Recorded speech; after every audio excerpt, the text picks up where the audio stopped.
wabarakatuh. Alhamdulillahilladzi hadana li hadza wa ma kunna linahtadiya laula an hadanallah. Asyhadu an la ilaha illallah wahdahu la syarikalah wa asyhadu anna Muhammadan abduhu wa rasuluh alladzi la nabiyya ba'dah. Allahumma sholli wa sallim wa barik ala nabiyyina Muhammad wa ala alihi wa man tabi'ahum bi ihsan ila yaumidin wa ba'du. Alhamdulillah, puji serta syukur kita panjatkan kehadirat Allah Subhanahu wa taala yang pada pagi hari ini kita masih diberikan kesempatan oleh Allah untuk kembali melaksanakan aktivitas kita.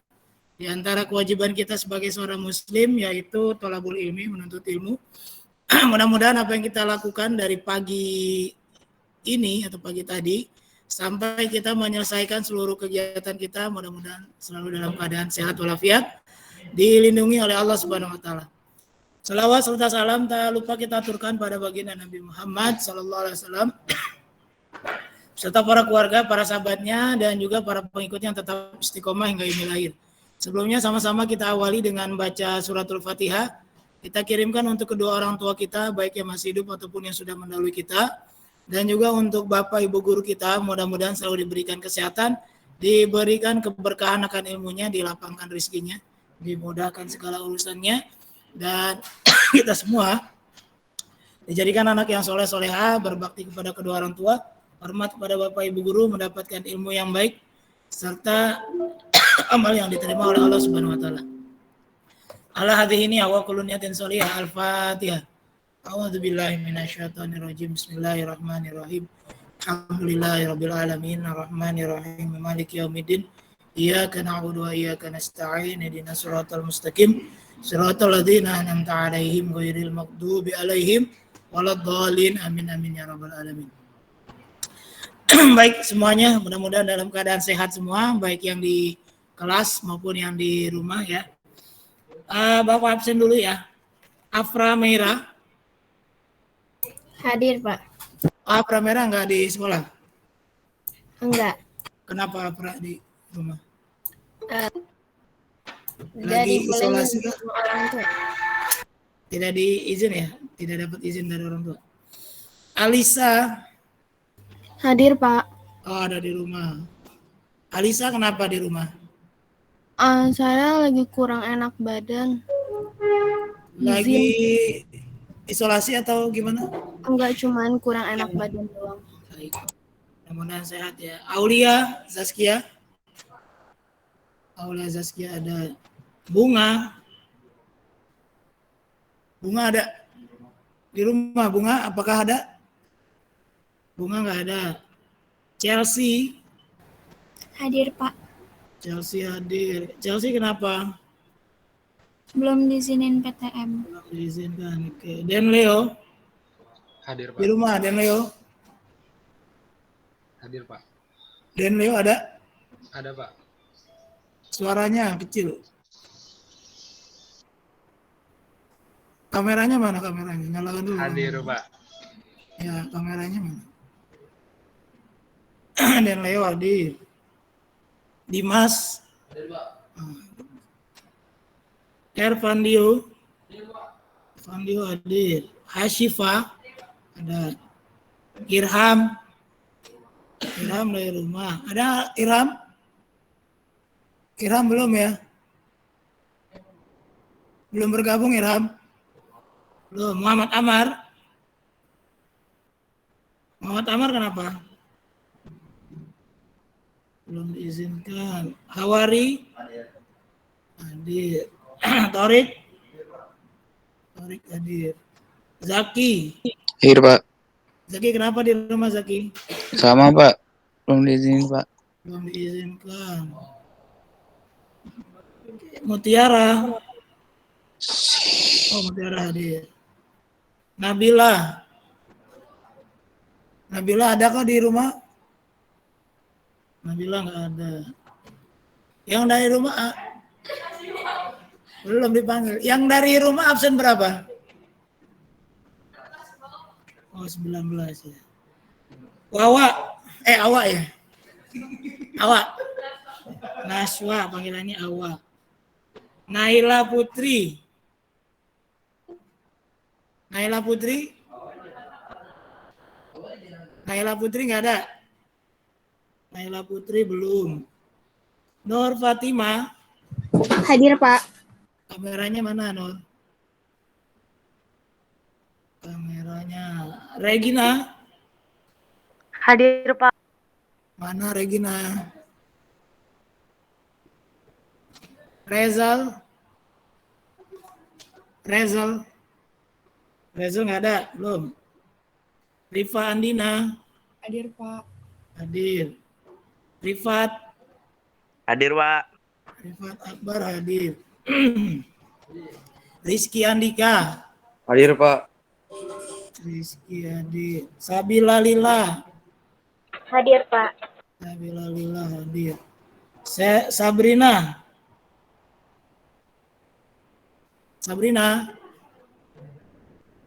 Sabrina nggak ada. Selvia Hadir, Pak. hadir. Septriana nggak ada. Sultan Zaki Hadir, Pak. ada? Enggak.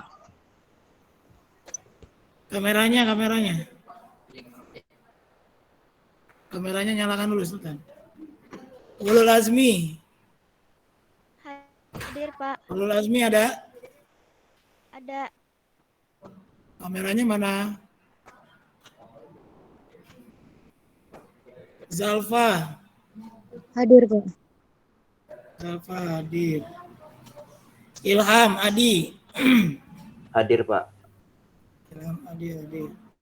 Naswa Syamisel Wawa, Hadir, Pak. Hadir. kameranya mana, Wak? Kameranya ada. Denis Patricia Hadir, Pak. hadir. Oke. Baik, alhamdulillah. Saya ulang lagi ya yang belum bergabung. Bunga sudah bergabung, Kak? Hadir, Pak. Bunga hadir. Irham belum. Nabila belum. Naila belum. Rezal belum. Sabrina belum. Septriana belum. Baik.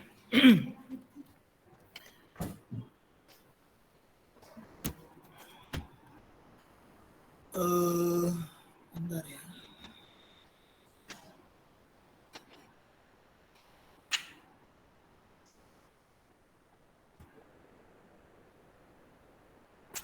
Oke, baik. Yang dari rumah terlihat ya? Terlihat, Pak.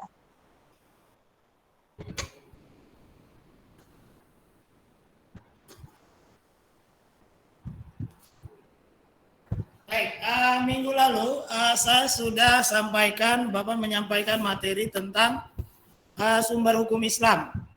Sebelum Bapak jelaskan lebih lanjut, ada pertanyaan nggak berkaitan dengan sumber hukum Islam? Ada yang mau ditanyakan? Yang dari rumah? Atau yang di kelas? Sepertinya tidak, Pak. Nggak ada? Kalau nggak ada, ini yang dari rumah saya iniin dulu ya, apa namanya? Materi kemarin udah saya share belum? Sudah. PPT materinya kemarin udah di-share ya. Baik, saya mungkin sedikit mengulang, kemudian saya melanjutkan ini ya, sumber hukum Islam yang ketiga, ijtihad ya. Kemarin belum Bapak jelaskan lebih lanjut. Sebentar. Sumber hukum Islam.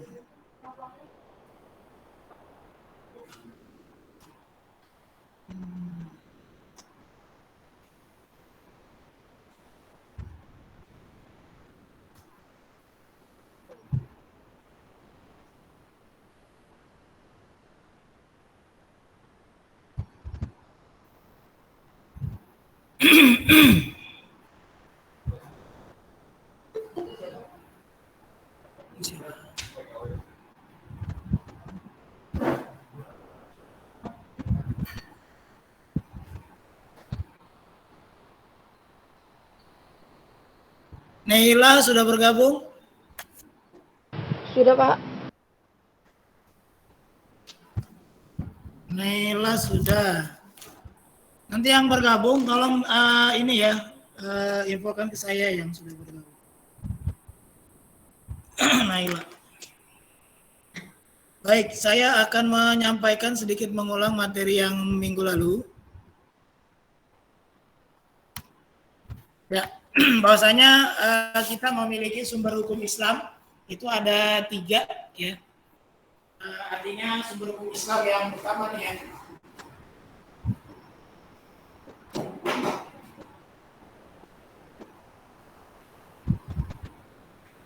Jadi yang dimaksudkan sumber hukum Islam itu adalah sumber di mana itu menjadi rujukan atau menjadi landasan dasar kita dalam melakukan satu amal ibadah, dalam melakukan satu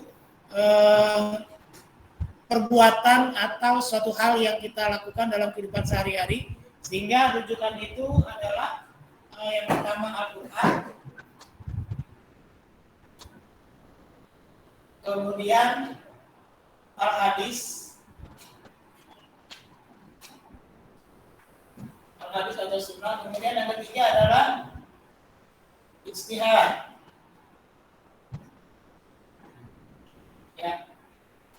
Di Al-Quran adalah sumber hukum Islam yang pertama dan yang paling utama. Artinya sebagaimana dalam surat An-Nisa ya, ayat 59 disebutkan, ya ayyuhalladzina amanu atiullaha wa atiur rasul wa ulil amri minkum fa in tanaza'tum fi syai'in farudduhu ilallahi wa rasul ya.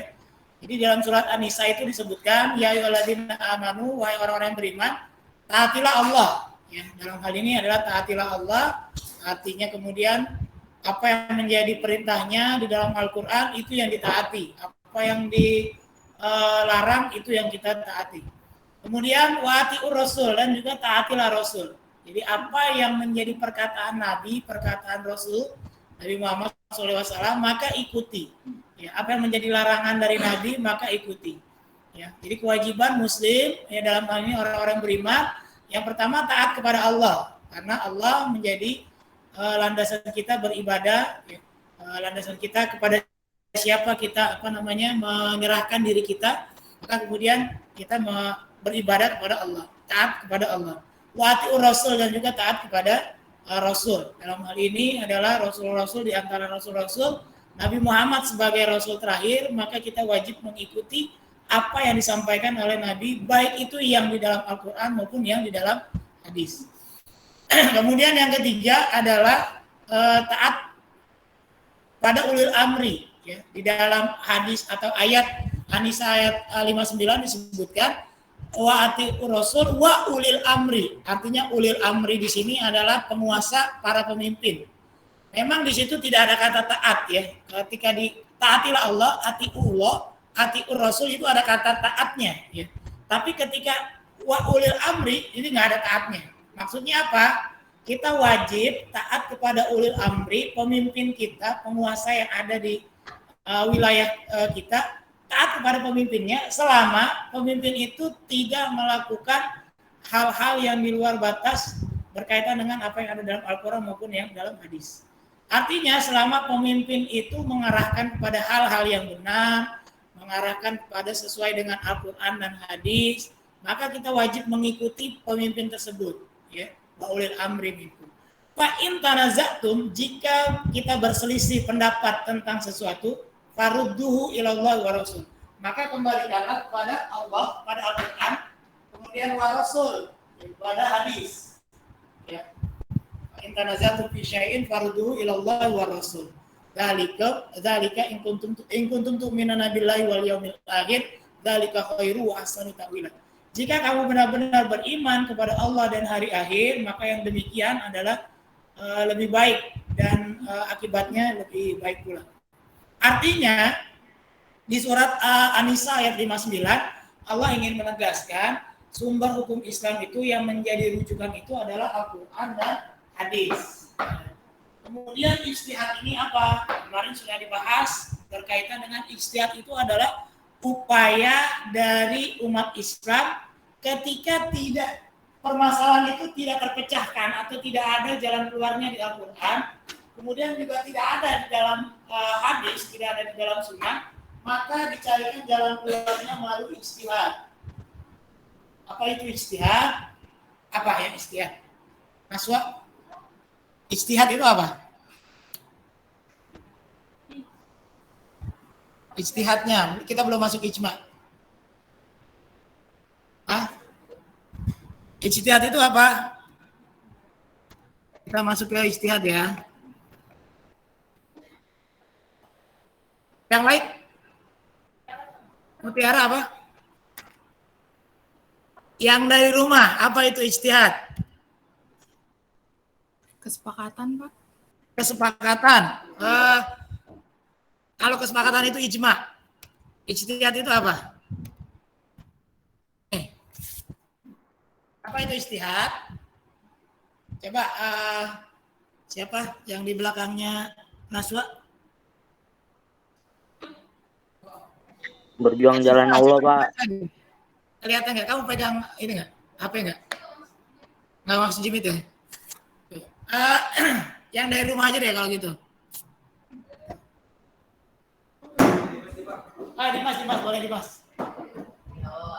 Dibaca. Ijtihad berasal dari kata al-juhdu, artinya bersungguh-sungguh. Ijtihad diartikan usaha ulama untuk mencurahkan seluruh kemampuan dalam mendapatkan sebuah dalil hukum dalam kasus baru yang tidak terdapat di dalam Al-Quran maupun hadis. Menggunakan akal sekuat mungkin untuk menemukan sesuatu keputusan hukum tertentu yang tidak ditetapkan secara eksplisit atau terbuka dalam Al-Quran dan Sunnah. Akal adalah kunci untuk memahami ajaran dan hukum Islam. Ya, jadi ijtihad ini landasannya ada di satu riwayat hadis yang disampaikan oleh Muaz bin Jabal.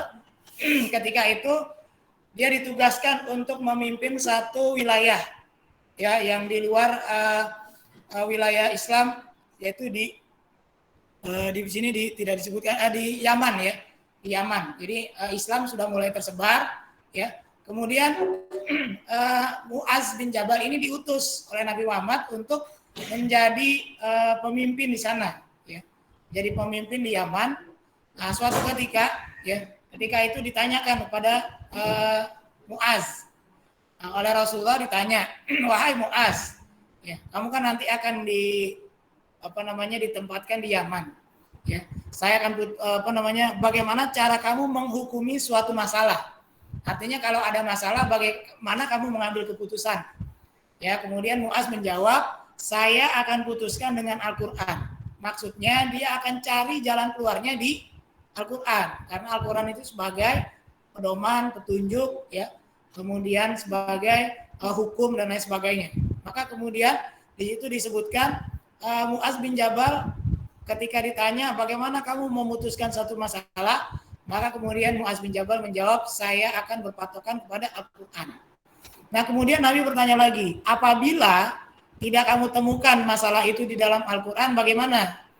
Ya, Muaz kemudian menjawab, ya, dengan sunnah Rasulullah. Artinya apa? Muaz akan mencari di hadis, ya, di sunnah Rasulullah, ketetapan Rasulullah seperti apa ketika ada masalah di di permasalahan itu, tapi nggak ada di Al-Quran jawabannya, maka dicari di hadis. Nah, kemudian Rasulullah bertanya lagi, kalau kamu nggak temukan bagaimana? Kemudian Muaz menjawab lagi, saya akan berijtihad dengan pendapat saya dan tidak akan melihat ke lainnya. Maksudnya apa? Dia akan berupaya dengan sekuat tenaganya dia untuk mencurahkan pikirannya untuk cari jalan keluarnya selama tidak bertentangan dengan Al-Quran dan hadis. Maka kemudian itu yang disebut ijtihad, ya, cari jalan keluarnya hal-hal permasalahan yang tidak terdapat di dalam Al-Quran dan juga tidak terdapat di dalam hadis. Kemudian Nabi menepuk dadaku, kata Muaz, sambil mengucapkan, segala puji bagi Allah yang telah memberi pertolongan pada utusannya seperti yang diharapkan Rasulullah. Nah, artinya ijtihad ini menjadi sumber hukum setelah Al-Quran dan hadis. Jadi kalau nggak ada di dalam Al-Quran, cari di hadis. Ya. Nah, di hadis ini kemarin fungsinya terhadap Al-Quran apa? Sebagai bayan apa aja kemarin? Bayan tafsir, kemudian bayan tafsil, bayan apa lagi? Taukid. Ya, bayan taukid, satu lagi bayan tahkim atau bayan tasyrih. Bayan tahkim atau tasyrih ini. Nah, apa itu bayan tafsir? Ya, hadis sebagai bayan tafsir. Jadi hadis ini menjelaskan apa yang ada di dalam Al-Quran. Jadi menjelaskan apa yang sudah di dalam Al-Quran dijelaskan kembali. Ya, dijelaskan. Jadi apa yang belum jelas, gitu ya. Jadi diperjelas lagi. Diperjelas oleh hadis. Ya. Jadi di Al-Quran ada, tapi kemudian di dalam hadis lebih ditafsirkan lagi. Ya. Kemudian bayan tafsir. Tafsir ini memperinci. Maksudnya lebih detail lagi. Perinci lebih detail. Artinya ketika ada di dalam perintah sholat, ya, perintah sholat kan ada di dalam Al-Quran, aqimis sholat. Ya. Maka kemudian sholatnya seperti apa? Nah, itu dijelaskan di dalam tafsir. Kemudian lebih detail lagi, bayan tafsir, diperinci lagi, ya, di dalam Al-Quran diperinci. Kemudian bayan taukid. Bayan taukid ini dikuatkan lagi. Hal-hal yang sudah ada, ya. Kalau ini tadi tidak ada, ya. Kalau bayan tafsir tidak ada di dalam Al-Quran, ini kemudian jelaskan, ya. Ini sudah ada diperinci lagi. Nah, ini sudah ada dikuatkan lagi. Seperti hukuman zina bagi orang-orang yang sudah pernah menikah, ya. Di dalam Al-Quran sudah ada tuh hukuman orang yang berzina dicambuk mi'ata jaldah, 100 kali cambukan. Nah, di dalam dalam hadis dijelaskan kembali, ditaukidkan lagi, dikuatkan lagi. Nah, kemudian bayan tasyrih. Bayan tasyrih di sini adalah yang tidak ada di dalam Al-Quran dijelaskan di dalam hadis. Seperti perintah bayar zakat. Ya, dalam hal ini zakat itu di dalam Al-Quran sifatnya umum, yang membayar zakat. Tetapi kemudian zakat fitrah nggak ada perintahnya di dalam Al-Quran.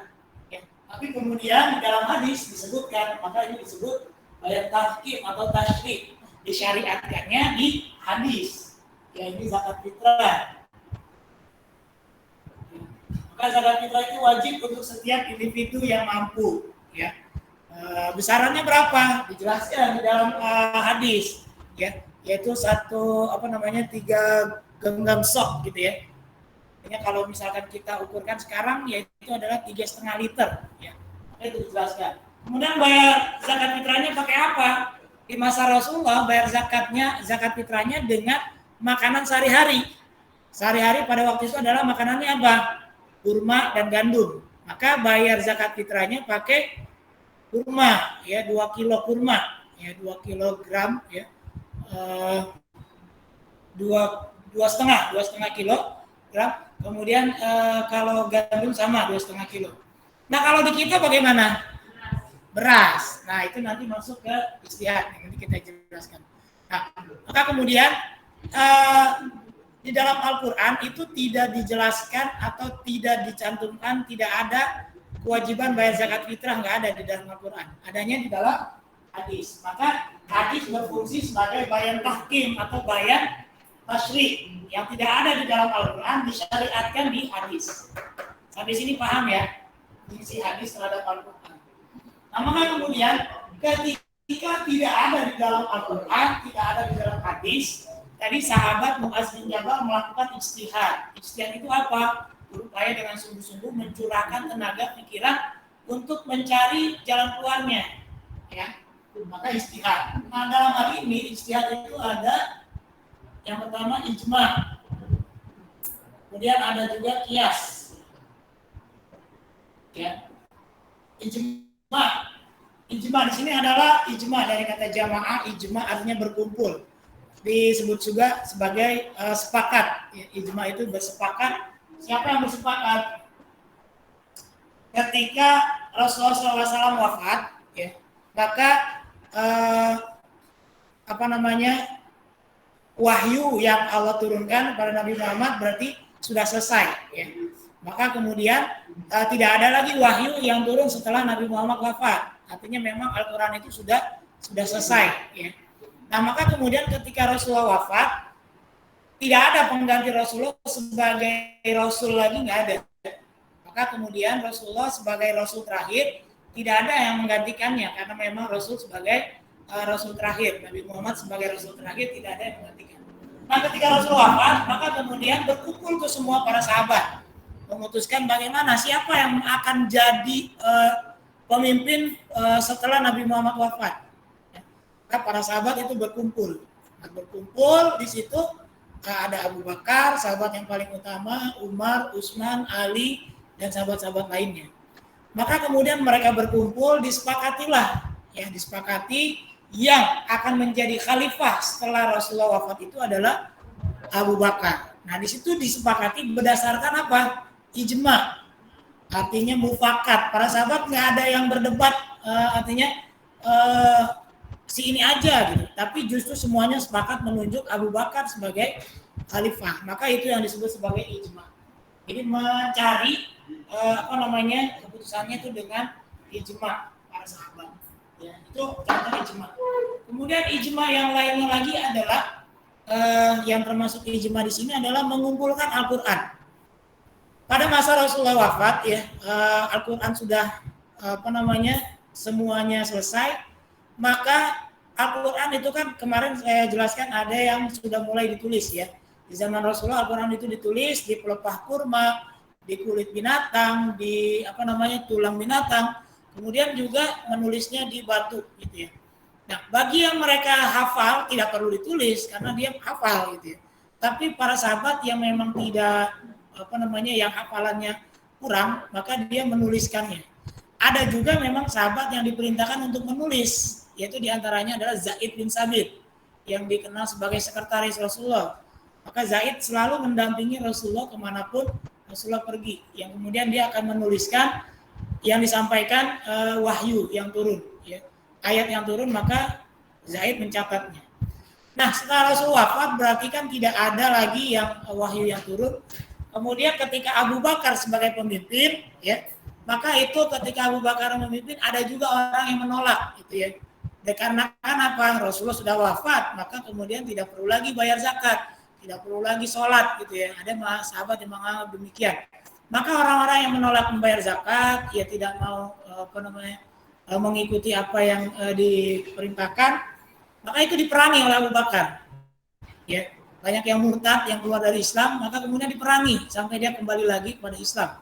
Nah, ketika peperangan itu banyak juga yang sahabat-sahabat penghafal Al-Quran yang wafat, sehingga ini menimbulkan kekhawatiran Umar, ya. Umar, sahabatnya lagi yang Rasul lagi yang lain, menyampaikan pendapatnya bahwasanya Al-Quran sebaiknya dikumpulkan, ya, yang kemarin masih terserak segala macam dikumpulkan jadikan satu, supaya nanti kita punya ibaratnya itu adalah satu warisan yang dari Rasulullah, gitu ya. Maka kemudian awalnya Abu Bakar tidak setuju, gitu ya, karena tidak pernah dilakukan oleh Rasulullah mengumpulkan dalam satu mushaf, tidak pernah. Maka kemudian Umar menegaskan ini demi kebaikan, karena akan banyak para penghafal yang wafat, maka bagaimana yang lainnya yang hafalannya yang kurang.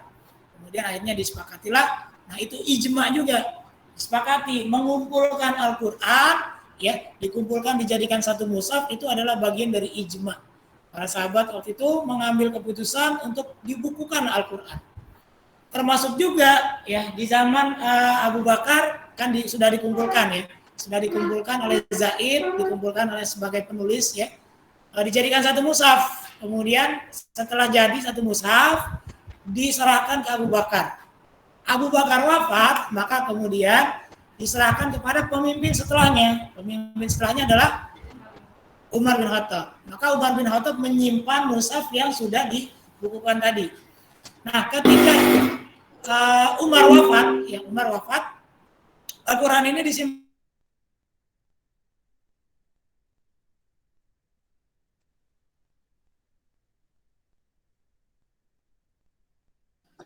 Begini nih.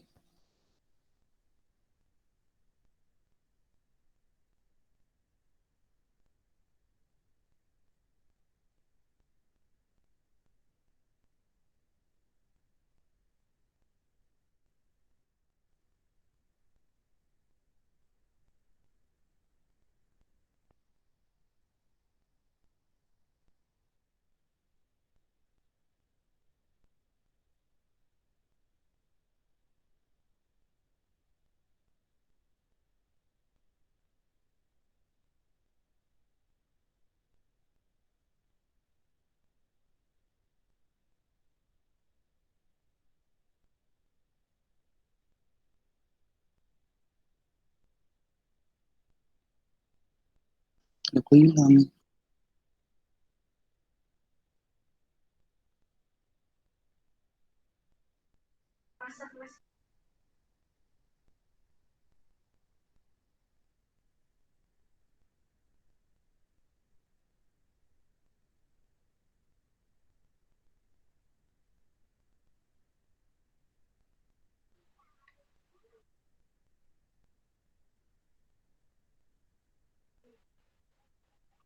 Ada Pak Haji saya gak? Gak ada. Oke bentar ya dibilangin dulu.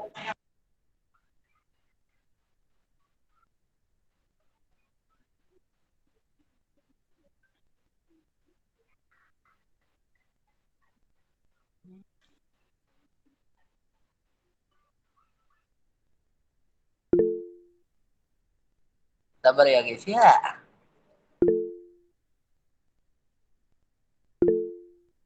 Sabar lagi digituin. Tuh. Lagi digituin dulu ya guys ya. Sabar ya guys ya. Mau lihat gak? Katanya dia PMD Oyo. Sabar. Dia katanya mau beli tiket.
Sudah bergabung nggak lagi? Sudah, Pak. Oke, baik. Tadi yang dari rumah terdengar sampai yang mana? Sampai Al-Quran dibukukan di zaman Abu Bakar sudah ya? Iya, sudah Pak. Sekarang lagi yang Umar. Ya, ketika masuk di masa Umar ya, Al-Quran itu disimpan oleh putri Umar dan juga istri Rasulullah, yaitu Hafsah ya. Maka ketika di masa Umar mulai terjadi ekspansi ya wilayah Utsman ya juga ketika Umar wafat ya itu Al-Quran masih ada di Hafsah ya. Al-Quran masih ada di Hafsah yang kemudian dilanjutkan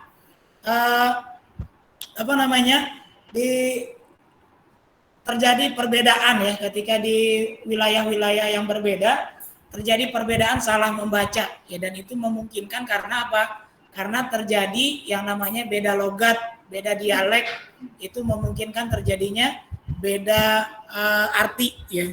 Jadi ini khawatir terjadi hal demikian di masa Utsman. Al-Quran yang ada semuanya ditarik, semuanya diambil semua, kemudian dimusnahkan. Tujuannya apa? Akan dibuat lagi Al-Quran yang baru, yang kemudian disempurnakan penulisannya. Ya, mulai dari cara penulisannya yang ada tanda bacanya, tanda barisnya dan lain sebagainya, itu mulai terjadi di masa Utsman. Sehingga ketika Utsman selesai, Al-Quran itu selesai, disebarkan lagi. Al-Quran disebarkan lagi, dan ini Zaid bin Sabit sebagai ketua panitianya yang memperbanyak Al-Quran. Nah, ini terjadi di masa Utsman. Sehingga Al-Quran yang ditulis di masa Utsman ya sampai ke kita, Al-Quran yang sampai ke kita itu disebut sebagai Khat Utsmani. Al-Quran Khat Utsmani karena apa? Mengikuti standarisasi di masa Utsman. Nah, sehingga tidak terjadi atau memperkecil atau justru menghilangkan salah dalam membaca. Maka di masa itu ya Al-Quran diseragamkan penulisannya. Nah, ketika Al-Quran diseragamkan penulisannya, maka kemudian itu menjadi persatuan umat Islam, sehingga tidak terjadi perpecahan, tidak terjadi konflik. Nah, maka kemudian Al-Quran ya, yang di masa itu sebagai hal yang memang ditulis, ya, dibukukan, berbeda halnya dengan hadis. Hadis itu tidak ditulis, tidak dibukukan di masa Rasulullah waktu Rasulullah masih hidup. Bahkan Rasulullah melarang, ya, jangan menulis hadis. Jadi tulis aja yang ayat Al-Quran. Ya. Maka kemudian tidak ada sahabat yang mencatat hadis, nggak ada. Hanya kemudian memang Rasulullah di sahabat tertentu yang memang diperintahkan untuk menulis hadis. Maka kemudian hadis itu berbeda dengan Al-Quran dalam cara pemeliharaannya. Kalau Al-Quran ketika di masa Rasulullah masih memerintahkan menulis. Nah, kalau hadis itu tidak diperintahkan menulis. Nah, hadis baru dituliskan ya, sebagaimana Al-Quran itu di abad kedua Hijriah. Ya. Ya, setelah abad kedua Hijriah, yaitu di masa pemerintahannya Umar bin Abdul Aziz. Ya, di masa pemerintahan Umar bin Abdul Aziz, maka kemudian hadis itu baru mulai dituliskan. Dan dituliskannya juga ada sebagaimana yang saya sampaikan di pekan lalu, bahwasanya tidak sembarangan untuk orang yang mencatat hadis, ya. Untuk meriwayatkan hadis tidak semuanya bisa mendapatkan ibaratnya lisensi untuk menulis hadis, meriwayatkan hadis gitu ya. Nah, di masa itu hadis itu terbagi. Nah, mungkin saya sedikit mengulang di materi yang kemarin.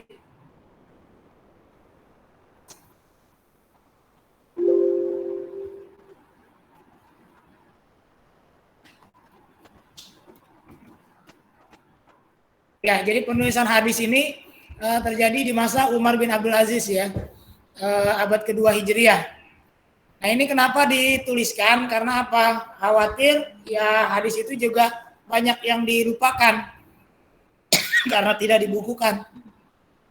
Maka kemudian Al-Quran itu mulai dituliskan, ya, supaya dan ini perlu banyak kehati-hatian karena apa? Supaya tidak tercampur dengan ayat Al-Quran. Kemudian ada hadis-hadis yang memang dianggap itu bukan berasal dari Rasulullah, sehingga itu dikatakan sebagai hadis palsu atau hadis yang sumbernya lemah. Ya. Seperti misalkan ungkapan al-ilmu bila amalin kasajarin bila samarin. Ya. Ilmu ya jika tidak diamalkan maka seperti pohon yang tanpa buah. Ya, artinya ini dianggap sebagai hadis, padahal ini bukan hadis. Ini hanya ungkapan saja. Nah, supaya tidak tercampur dengan kata-kata atau ayat-ayat Al-Quran dan juga ayat-ayat hadis-hadis yang bukan berasal dari Rasulullah, maka Al-Quran itu mulai dituliskan dan diseleksi benar-benar hadisnya. Nah, itu kodifikasi penulisan ya, hadis. Jadi berbeda dengan ayat-ayat Al-Quran. Nah, kemudian di hadis yang kemarin kita ada pembagian hadis berdasarkan jumlah orang yang meriwayatkan. Ya. Sebelum kita masuk ke situ, ada hadis itu ada sanad, matan, sama rawi. Sanad itu adalah urutan-urutan. Dia dapatnya hadis itu dari mana sampai ke Rasulullah. Matan itu adalah hadis, isi hadisnya, inti hadisnya. Ya. Kemudian rawi adalah orang yang meriwayatkan atau orang yang menuliskan hadis tersebut. Ya. Biasanya ada riwayat Bukhari, Muslim. Ya. Jadi yang meriwayatkan hadis itu adalah Bukhari. Ya. Ya. Dari siapa? Yaitu dari sanad yang awal-awal tadi sampai ke Rasulullah. Nah, kemudian hadis dibagi berdasarkan jumlah orang yang meriwayatkan. Ada hadis mutawatir, hadis yang jumlah yang meriwayatkannya banyak. Ya. Kemudian ada hadis ahad, hanya dari satu jalur saja orang yang meriwayatkan, yaitu satu atau dua orang. Kemudian ada hadis mahsyur. Mahsyur itu adalah hadis ahad sebenarnya yang dia lebih banyak orang yang meriwayatkan. Artinya dari asalnya satu, kemudian banyak yang meriwayatkan, jadi mahsyur, ya terkenal. Jadi hadis itu meskipun dari satu orang yang meriwayatkan. Nah, maka itu hadis dibagi dari jumlah perawi atau orang yang meriwayatkan. Kemudian hadis dibagi berdasarkan hadis kualitasnya. Kebenarannya itu disebut sahih, hadis yang sahih. Ada juga hadis yang hasan. Hasan itu hampir mendekati derajat sahih tapi masih bisa diterima. Ya, meskipun ada sedikit kekurangannya. Nah, tapi kalau dhaif, hadis dhaif itu hadis yang tidak bisa diterima karena apa? Kekurangannya, cacat dalam hadis itu banyak. Sehingga hadis itu tidak diterima sebagai landasan hukum, tapi bisa diamalkan. Seperti misalkan barang siapa yang malam Jumat membaca surat Yasin maka mendapat pahala sekian-sekian gitu ya. Nah, hadisnya itu lemah, tapi kalau ini diamalkan boleh-boleh saja, tapi nggak boleh dijadikan rujukan bahwasanya setiap malam Jumat harus baca Yasin, enggak. Jadi ini nggak bisa dijadikan landasan, tapi ketika diamalkan silakan. Nah, itu hadis berdasarkan kualitasnya, ada 3. Nah, kita masuk ke ijtihad sekarang ya. Jadi ijtihad itu adalah upaya untuk sungguh-sungguh ya. Nah, orang yang berijtihad itu disebut mujtahid. Jadi nggak sembarang orang bisa berijtihad.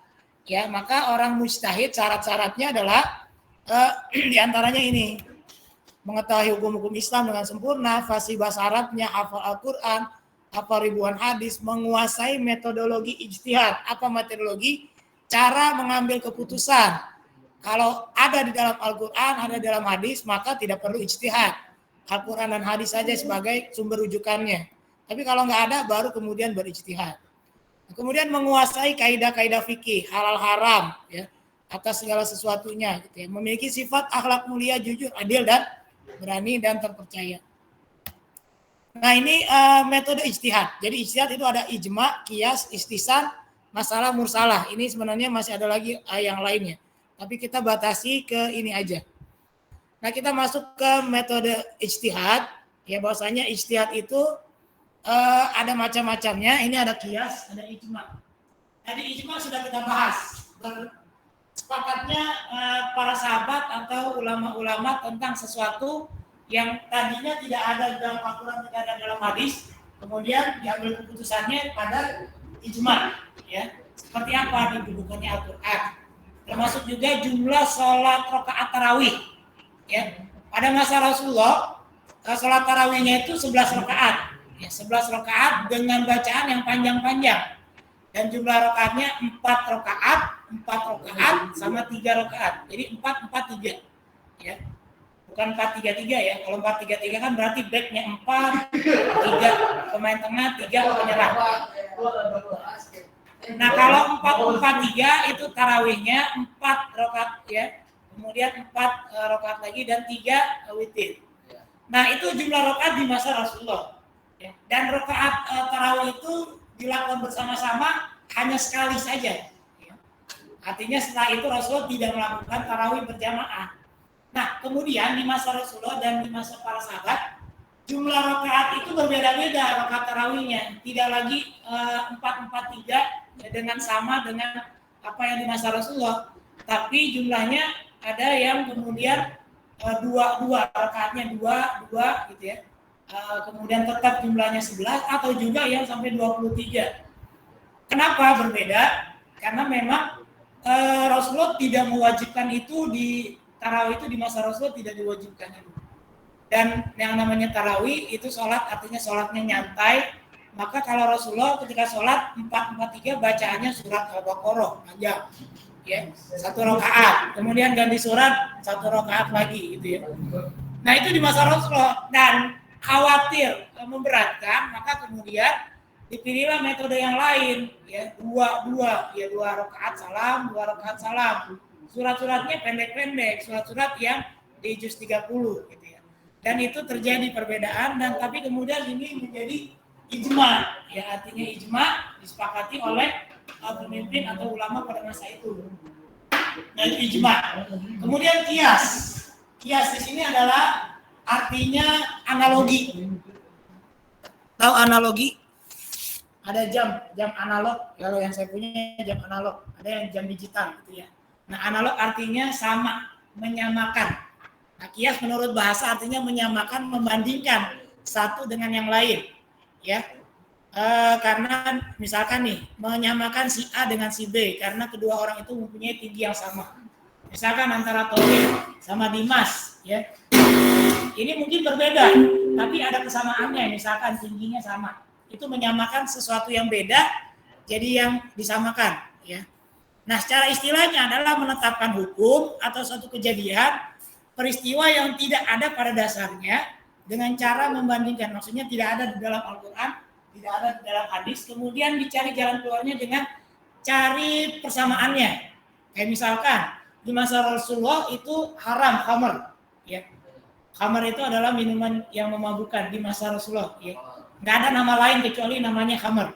Ya. Di masa sekarang yang memabukkan nggak cuma khamr, ada whisky, vodka, kopi miring, amer, ciu, gitu ya. Itu namanya macam-macam, tapi kemudian disamakan, kias, ya disamakan itu dengan khamr, ya. Artinya di masa sekarang sesuatu yang memabukkan itu adalah khamr, ya. Maka kemudian termasuk narkotika, ya sabu-sabu, ganja, gelek, dan sebagainya, itu disamakan hukumnya dengan khamr. Karena memabukkan, maka kemudian itu jadi haram. Termasuk tadi seperti zakat fitrah, ya.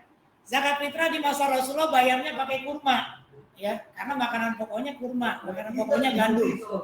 Beratnya 2,5 kilo. Kalau kita mau samakan di masa Rasulullah dengan masa sekarang, kurma Nabi itu kalau 2,5 kilo berapa? Ada yang tahu harganya? Sekilo berapa? 200.000 ya? Yang tukang kurma tahu? Ya, kalau sekilo 200.000, maka 2,5 kilo 250.000 ya. Nah, bayar fitrah, zakat fitrahnya di masa Rasulullah itu 250.000 satu orang. Kita bayarnya berapa? 50.000 per orang. Biasanya apa? Disamakan dengan jumlah beras ya, 3,5 liter. Berarti kita paling kalau misalkan paling mahal 10.000 bayar beli beras, maka kemudian satu orang bayar zakat fitrah cuma 35.000 gitu kan. Kalau kita makan berasnya yang 10.000. Jadi jauh berbeda gitu ya kalau mau menganalogikan. Tapi kita menganalogikannya dengan apa? Dengan makanan pokok. Makanan pokoknya pada masa itu adalah kurma atau gandum. Ya, maka di masa sekarang makanan pokoknya apa? Beras, ya nasi yang asalnya dari beras. Jumlahnya bukan yang dilihat bukan jumlahnya, tapi makanan pokoknya. Sesuaikan dengan di masa Rasulullah 3,5 liter atau 2,5 kilo, gitu ya. Maka kemudian disamakanlah bayar zakat fitrah di masa itu dengan bayar zakat fitrah di masa sekarang. Itu namanya kias, ya. Nah, termasuk minuman khamr tadi yang saya sebutkan ya. Sampai sini ada yang mau ditanyakan? Bisa dipahami nggak? Yang dari rumah bisa dipahami? Paham, Pak. Bisa ya? Lanjut. Ya. Nah, tadi ijma. Ijma ini berkumpul ya. Nah, kalau pada masa sekarang ijma ini berkumpulnya para ulama ya. Berkumpulnya para ulama untuk menentukan satu keputusan hukum. Misalkan untuk menetapkan 1 Ramadan, sebentar lagi 1 Ramadan nih. Maka kemudian ulama berkumpul kan, sidang isbat, menentukan jatuhnya tanggal 1 Ramadan itu hari apa gitu kan. Maka kemudian itu ijma atau ijtima, ya, berkumpul bersepakat. Jadi ijma itu berkumpul bersepakat untuk sesuatu hal, ya. Nah, dalam hal ini Majelis Ulama Indonesia termasuk dari bagian dari ijma ulama-ulamanya di Indonesia. Boleh jadi hasil ijma itu berbeda di tiap negara. Misalkan di Indonesia 1 Ramadan tanggal sekian. Kemudian di negara lain itu belum masuk misalkan. Maka berbeda wilayah itu memungkinkan saja terjadi, gitu ya. Nah itu ijma ya dalam konteks sebuah negara. Ijma itu majelis ulama adalah yang mewakili ulama-ulama di Indonesia. Nah kemudian istihsan ya, jadi ada ijma, ada qiyas, ada istihsan. Istihsan apa istihsan? Istihsan ya. Dari kata ihsan artinya baik, maka istihsan itu artinya mencari sesuatu yang baik ya. Misalkan ini contohnya. Umar bin Khattab ya pada masa itu ya sebagai khalifah, hukuman bagi pencuri itu adalah potong tangan. Nah, hukumannya potong tangan. Nah, maka kemudian di masa Umar dia tidak menghukum potong tangan pada zamannya. Karena apa? Merasa tersebut sedang krisis. Artinya memang di masa itu, di masa Umar ini banyak orang yang kekurangan, sehingga akan mencari cara untuk bisa sekedar buat makan. Maka ketika dia mendapati orang mencuri, maka kemudian ditelusuri dulu mencurinya karena apa? Apakah karena untuk memenuhi kebutuhan sehari-hari atau memperkaya diri gitu ya. Maka kemudian kalau tujuannya mencuri itu ternyata hanya untuk sekedar makan, maka tidak dipotong tangan ya. Maka itu istihsan, mencari satu hukum yang lebih baik ya, caranya gitu ya. Dalam artian caranya lebih baik, dilihat lagi latar belakangnya. Kemudian, nah orang yang makan dan minum karena lupa saat ia sedang berpuasa, ya menurut kaidah hukum ya umum, puasa orang ini batal karena apa? Dia memasukkan, kalau makan kan membatalkan puasa. Tapi orang yang lupa, maka itu tidak dihukumi batal. Jadi orang yang lupa makan satu piring gitu kan, oh iya saya belum puasa nih, terusin aja gitu ya. Itu. Tapi kalau satu piring mah bukan lupa ya namanya. Nah itu dia, itu bukan lupa. Iya. Nah kalau itu dia lupa, maka disebutkan itu merupakan rezeki yang diturunkan oleh Allah kepadanya. Tapi kalau dilupa-lupakan, nah itu yang beda. Jadi istihsan sekali lagi mencari satu keputusan hukum yang lebih baik, yang berbeda tapi kemudian caranya lebih baik lagi. Baik, ada pertanyaan sampai sini? Nah, satu lagi masalah mursalah atau maslahah mursalah adalah menetapkan hukum yang tidak disyaratkan dalam Al-Quran atau tidak disyariatkan ya. Artinya di dalam Al-Quran nggak ada, di hadis nggak ada. Tujuannya untuk mencari kemaslahatan. Misalkan di zaman dulu nggak ada sertifikat tanah, ya sertifikat wakaf itu nggak ada zaman dulu.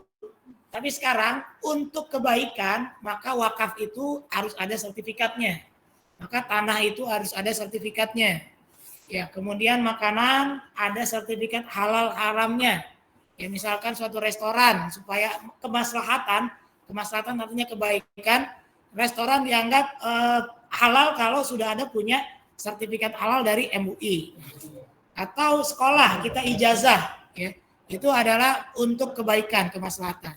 Termasuk surat nikah. Di masa Rasulullah nggak ada surat nikah ya. Tapi di Indonesia atau di negara-negara lain surat nikah itu menjadi penting ya untuk kemaslahatan. Supaya lakinya nggak gampang kawin lagi, ya, atau yang perempuan nggak gampang kawin lagi, gitu. Nah, termasuk juga menulis terjemahan Al-Quran ke dalam berbagai macam bahasa, itu adalah maslahah mursalah. Nah, kemudian ini hukum taklifi, ya. Untuk bagian di ini ya di kelas.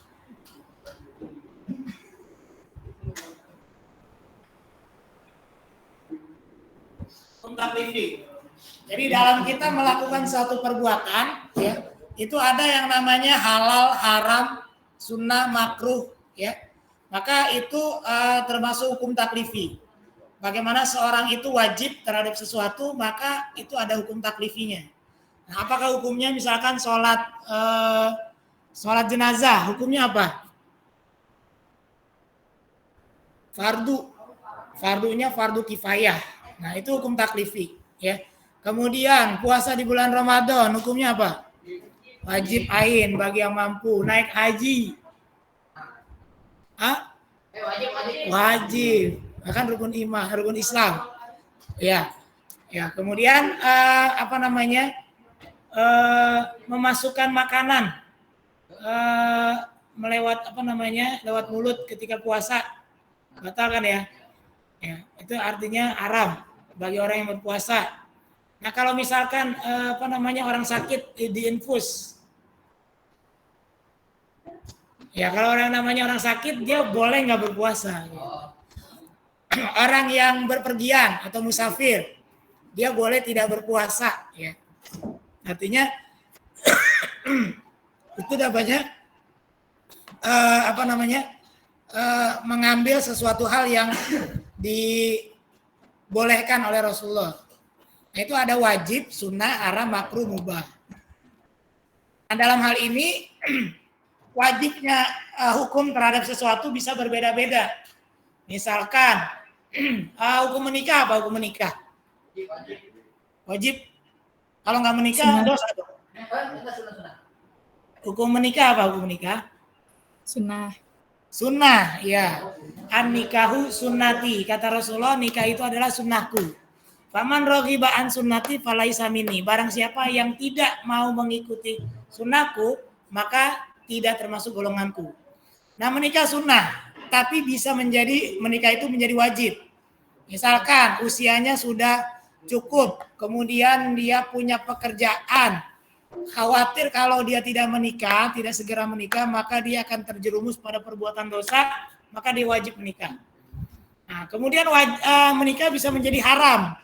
Kenapa? Tujuannya untuk apa? Menyakiti wanita yang akan dinikahi. Ya, misalkan dia punya penyakit menular, dia tahu, dia sadar punya penyakit menular, dia nikahi wanita supaya apa? Orang tersebut ketularan penyakitnya dia. Nah, itu haram. Nah, maka kemudian hukum taklif itu bisa berbeda-beda tergantung dilihat dari orang yang melakukannya. Nah, dalam hal ini kita berpendapat bahwasanya ketika hukum itu bisa berbeda-beda tapi sumber hukumnya sama, Al-Qur'an, hadis atau ijtihad. Ya. Sampai sini bisa dipahami? Paham. Ada pertanyaan, Kak? Bisa, Pak. Nggak ada.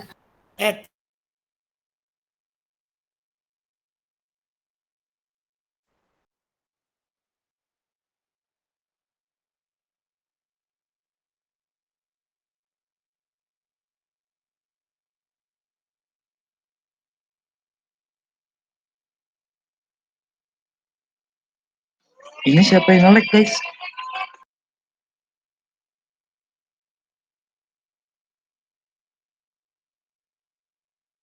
Ini Pak Ajis nge-lag. Pak Aziz kayaknya yang nge-lag. Pak Ajis nge-lag, Pak. Kenapa nge-lag, Pak? Nge-lag, Pak.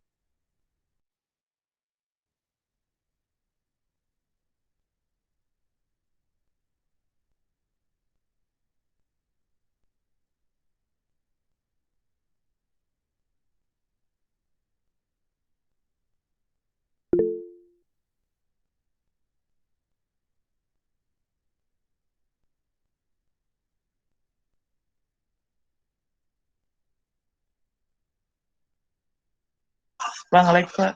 Keluar. Mas, nge-lag, Mas. Pak Aziz yang nge-lag.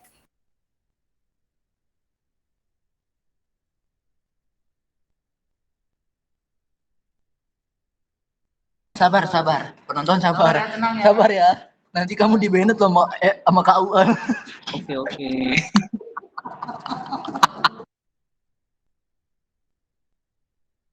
Kamu Oke, Pak.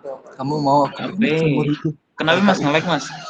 Iya, nge-lag. Sabar. Sabar, Jaki, berisik. Boy. Oke, sudah kamu lagi ya.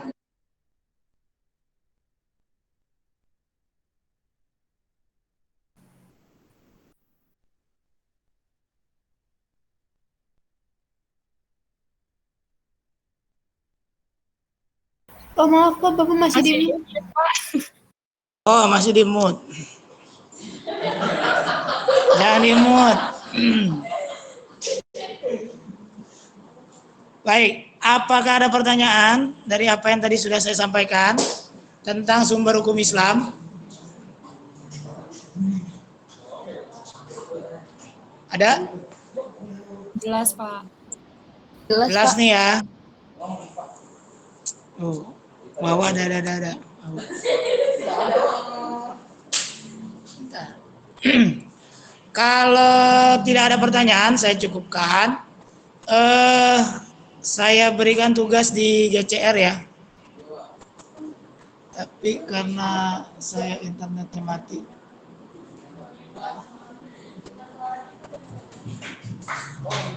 Bentar.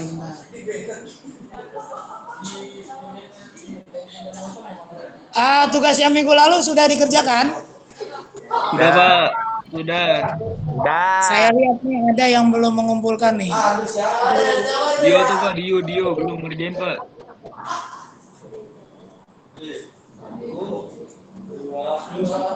Wah, komputernya nggak terhubung.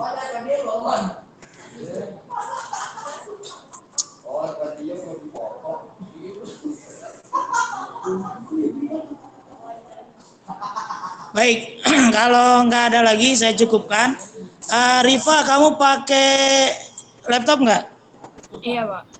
Pakai laptop. Bisa minta tolong ambil gambar, screenshot. Bisa, Pak. Oke, yang lainnya tolong dinyalakan kameranya. Pak maaf saya kameranya lagi nggak bisa nyala Pak. Oke, yang bisa. Ada yang baru bergabung nggak? Coba saya ulang lagi ya. Irham bergabung nggak Irham? Irham nggak ya? Irham nggak ada. Nabila nggak ada ya? Nabila nggak ada. Rezel nggak ada ya? Nggak ada Rezel. Sabrina nggak ada. Septriana nggak ada. Baik, Rifa, apakah sudah diambil gambarnya? Masih ada yang belum on cam, Pak. Lebih banyak yang sudah atau yang belum? Rip, tolong hitung ya. Ya, Dimas nyalakan dulu, nggak apa-apa Dimas. Banyak. Rifat bisa nyala nggak kameranya Rifat? Coba, bentar Pak, nge-lag Ya. Pak. Kameranya nyalain. Sudah Rifa? Udah Pak, sudah. Sudah di screen? Oke, tolong dikirimkan ya. Boleh ke grup atau japri ke Bapak. Baik, kalau tidak ada yang mau ditanyakan, saya cukupkan. Terima kasih atas perhatiannya. Dan sehat-sehat semuanya. Nanti tugas menyusul di GCR ya. Terima kasih atas perhatiannya. Billahi taufiq wa hidayah. Assalamualaikum warahmatullahi wabarakatuh. Waalaikumsalam warahmatullahi wabarakatuh. Terima kasih Pak. Waalaikumsalam warahmatullahi wabarakatuh. Terima kasih Pak.